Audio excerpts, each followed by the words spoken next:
U.S.-led intervention in Syria. I'm prepared to give that order. But having made my decision as Commander-in-Chief based on what I am convinced is our national security interests, I'm also mindful that I'm the president of the world's oldest constitutional democracy. Good afternoon, everybody. But he didn't. We'll reflect on that rationale, running the strong risk of a no vote by war-weary lawmakers. It's all putting France's president in an uncomfortable place this Monday. François Hollande, who for now will not have a vote in his own parliament. He doesn't have to, by the way, under the law here, and who still backs retaliation for the use of chemical weapons. Would the West be right in reversing itself and backing off will weigh the risks of striking and of staying out of a conflict that's cost 100,000 lives and counting? Today in the France 24 debate, Syria, why did Obama call on Congress? With us to talk about it, former U.S. diplomat in Syria, William Jordan. Thanks for being with us again. From Brussels, French UMP, Conservative member of the European Parliament, Arnaud Danjean, welcome again to the France 24 debate. From the neo-Gaullist Debout la République party, Laurent Pinsol, welcome. She's been a war reporter in Iraq and Afghanistan, freelance journalist, and Nivat, always welcome. And as is, of course, France 24 International Affairs editor, Douglas Herbert. The France 24 debate, where you can join the conversation on Facebook and on Twitter, the hashtag F24Debate. Now, back in 2007, the then Senator Obama was quite clear. This was in an interview with the Boston Globe at the time. He said, the president does not have the power under the Constitution to unilaterally authorize a military attack in a situation that does not involve stopping an actual or imminent threat to the nation. Pretty straightforward, right? Then came, well, the intervention in Libya in 2011. This time, though, Obama was sitting in the Oval Office, and he had a different outlook. There will be times when our safety is not directly threatened, but our interests and our values are. And in these circumstances, we know the United States, as the world's most powerful nation, will often be called upon to help. And then, Saturday, Obama's decision to go to Capitol Hill before he ever goes to Syria. Yet while I believe I have the authority to carry out this military action without specific congressional authorization, I know that the country will be stronger if we take this course, and our actions will be even more effective. Jordan, contradictions there in what Obama has said over the years. Somewhat, but I think, and while I can come up with a variety of domestic and international reasons why I think he's taking this stance, I think the key reason is the British vote and the fact that the British have opted out of the coalition that's gathering to take some kind of action in Syria has put pressure on Obama to reconsider and to think, well, where should he go in terms of bringing the American public and the American Congress along? And was it the right decision? I think so. I actually think he should have considered this probably in concert with his other putative partners before moving ahead. I personally believe that the Chemical Weapons Convention and anything relating to the use of chemical warfare in an armed conflict situation is very vague as far as the procedures to follow and how you would respond as he proposes to do. So yes, I think he should have done it. I think he should have done it sooner. And given everything, the hangover from Iraq and even the uneasiness about the intervention in Libya, he should have done it sooner. Should have done it sooner. On Sunday, the New York Times reporting that it was during a stormy 2-hour session Friday evening that aides say Obama announced his reasons for calling on Congress. The most compelling one may have been that acting alone would undercut him if in the next 3 years he needed congressional authority for his next military confrontation in the Middle East, perhaps with Iran. If he made the decision to strike Syria without Congress now, he said, would he get Congress when he really needed it? Do you buy that logic, Douglas Herbert? Well, let's remember one thing. I mean, this is a Congress with which Barack Obama's had difficult relations, to say the least.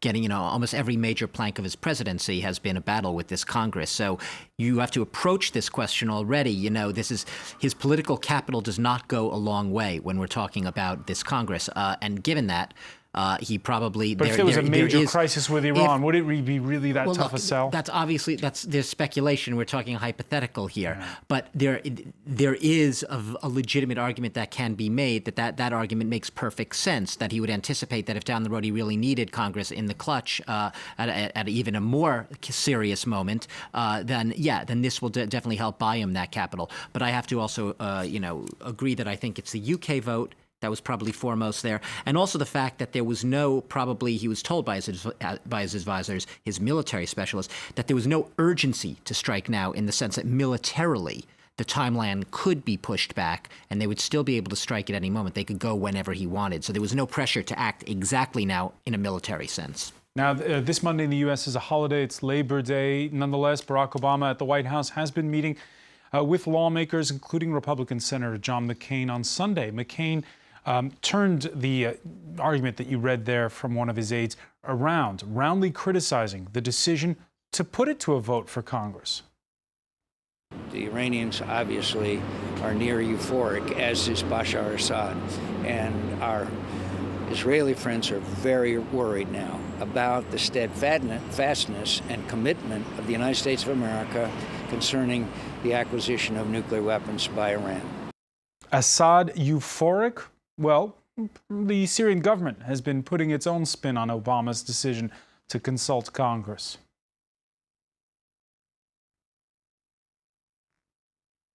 I think the Obama speech yesterday showed how complex the issue is and how he is paralyzed is. So the situation is still very difficult. We don't care whether the aggression takes place today or tomorrow. But it has become very clear for the American people and for the international public opinion that the allegations made by Obama and his foreign secretary are incorrect and absolutely a big lie. Arnaud Danjean, when you hear what the Syrian deputy foreign minister says there, do you somehow feel a little bit sorry that this is being put for a vote before Congress, that there is all this public wrangling over this? Well, I won't say I'm disappointed that it takes some more time, because I'm myself very reluctant considering punitive strikes, as it was put. I understand that some countries like Syria, of course, but also Russia or Iran might consider publicly that it's a kind of a setback for Obama. But still, I don't think so fully. This is propaganda, we know it. Obama was always reluctant to engage in case of the Syrian issue. So I'm not that surprised that he's balancing his own determination with this vote of the Congress. I'm not surprised that the Syrians react this way, but they know that it's not the end of the story, because you can end up with a positive vote in the Congress and then everything is possible. And Yvette, when we look at the bigger timeline on all of this, does this make the West look bad? All this debate we're having? Of course it does. Our image, the Western image in the Middle East, is not very good. And I wouldn't say, Syria said that this decision to go to appeal to Congress is a sign of weakness. I wouldn't say so. But I would say that it's a sign of hesitation. And this hesitation is palpable. I'm just back from the US, and I was driving for thousands of miles and listening to all the talk show radios. And I noticed that from Rush Limbaugh, who is a very conservative journalist and very famous, and to NPR, they are all saying the same. They are very perplexed regarding this new potential attack. Perplexed in terms, and the people were calling in and also expressing this hesitation. Should we go? Why? Why now? Why not before? What will it change? That's the problem. What will it change? We all know that this limited strike, as they call it already, will not put down Assad's regime. So What's the point? And the thing is, as a war reporter, I'm used to go to the field, and I know too well what is the price of starting a war. When you start a war, God knows when it's going to be finished. I should remind everyone that the war in Iraq and the war in Afghanistan are not finished yet. As we speak, yesterday, the day before yesterday, we have had bomb attacks in Iraq. In Afghanistan, it's a very unstable situation. So the idea, why there is such an excitement about war that we can feel now? Why we couldn't draw lessons about what has been done or not done? My feeling, I'm not a politician, maybe you will help us understand, is, those politicians are in a hurry. Everything is very short term. Very short term, but Anne, I'm going to put this... very emotional. Very emotional, but people's emotions did not rise when 100,000 people were killed. They've risen only because of this chemical attack. Does that mean that in order to get the people in the West interested into this new war, we need to attack? That's what we need in order to get the interest? That's very insane to think like that. Laurent Pinsol? I think the interest rise before the chemical attacks because we talked about Syria a lot. The trouble with Syria, and I do agree completely with you, is just to realize what we have done or what the US have done in Afghanistan, in Iraq, and even in Libya. And so is this a case for inaction when it comes to Syria? I don't think it makes a case for Syria because when we look at Libya, for example, we had three conditions to intervene. First, we had the support of the United Nations. Second, we had also the support of the Arab League. Mm-hmm. And third, we had a rather moderate and united, not completely, opposition to whom we could talk. Here in Syria, we have nothing. We have no support from the UN, no support from Russia, no support from China, no support from the Arab League, and not even a credible and moderate opposition. So there are no conditions to intervene in Syria right now, it seems. William Jordan, you used to be posted in Damascus, and it's true what Anne Nivat was saying. The reason everyone's hesitating is we don't know what would happen if if something did start up. But again, it's the question of, is it right now inertia, inaction? And what are the consequences of that? Well, I think it's a combination of things, and I think at a time when, as I said earlier, President Obama is seeing this gathering coalition sort of starting to fall apart in terms of being backed up, America being backed up in any kind of military action. It's inevitable that the U.S. would and should step back and say, "Whoa, how does this equate with the national interest?" And given that there is, as has just been described, a lot of hesitation and a lot of misunderstanding and perplexity on the part of Americans as to exactly what is at stake here for the United States, given that Iraq and Afghanistan remain either active wars or situations that are not resolved and were not resolved successfully. And given the fact that Libya, despite all of the positive factors that were just mentioned that brought U.S. intervention to that conflict, if you look at Libya today, what do you have? And even more so in Syria, the regional context is very delicate and very aggravated, very irritated right now. And I think, I heard a congressman from California over the weekend making the point, fine, 1,400 people apparently died during this chemical warfare attack outside of Damascus, but is it worth the risk of potentially 14,000 casualties in Tel Aviv or Haifa if Hezbollah or some other party, maybe even the Syrians, decide to launch missiles as part of a response to an American military action? I think these are the stakes that Americans have got to try to get a grip on, and the Congress is the best place, I think, to try to have that debate at a national level. When we asked you if Barack Obama might secretly, when he made this unprompted decision to go before Congress, when we asked you, might he secretly have been rooting for a no vote that he could then pin on the Republicans, Matt replied, "It's obvious. Same for Cameron. Things of this nature are not mistakes." I don't want to go too far in conspiracy theories, Doug, but... What, did he throw this to Congress in order to have them vote no so that he could have an excuse for not going? It is a question. There are several ways of looking for that. Because also, you remember one year ago he says, there's this red line, chemical weapons.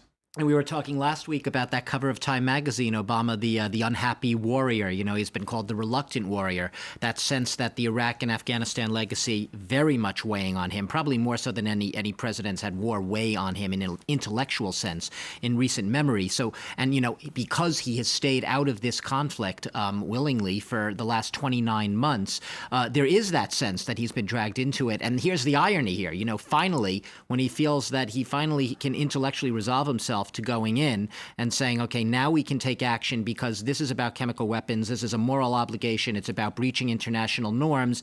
Now, all of a sudden, you know, the UK vote comes along and he has to pull back again. He's becoming once again the unhappy warrior. I was going to say, though, if it goes to Congress, if they do vote yes, and it does go to war, and it becomes an absolute fiasco or a disaster, remember, he won't be the only fall guy. Congress will be able to take a whole lot of that blame. That's probably in the back of his mind as well, as a political calculation. I've heard a lot of talk radio hosts saying, "Don't go to war."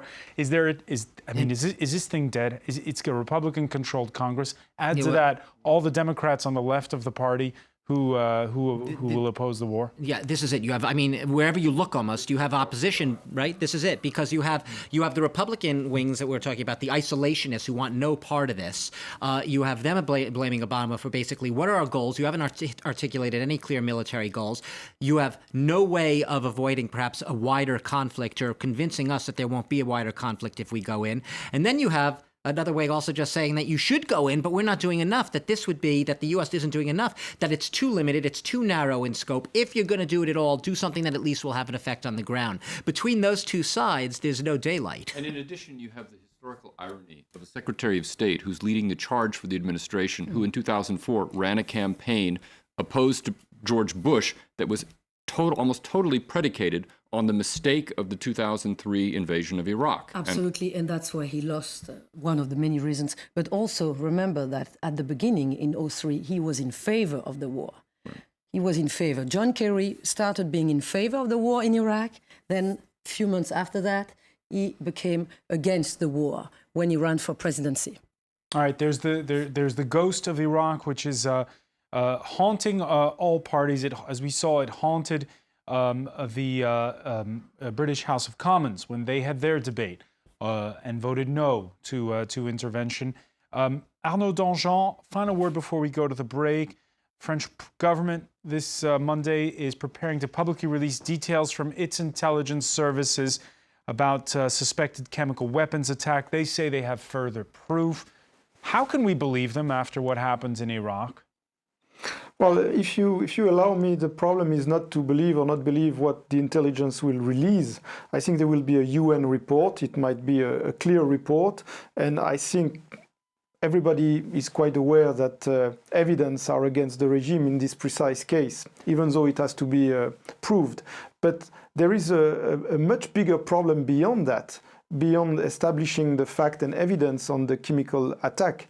It is the question of what do we do? What is the strategy? Everybody is talking about punishing, punitive strikes. But what is beyond punitive strike? What is the day after strategy? And this is a much bigger problem than just establishing the fact and then having a reaction. And I think for the congressmen, like for the French MPs, this is the main problem now. Right, how do we retaliate, and how do we ensure that the retaliation is not more risky than doing nothing? And how does it fit with a global comprehensive strategy? Because we know that punitive action will not change the course of the war. And we'll pick up on those points when we come back. You're watching the France 24 debate.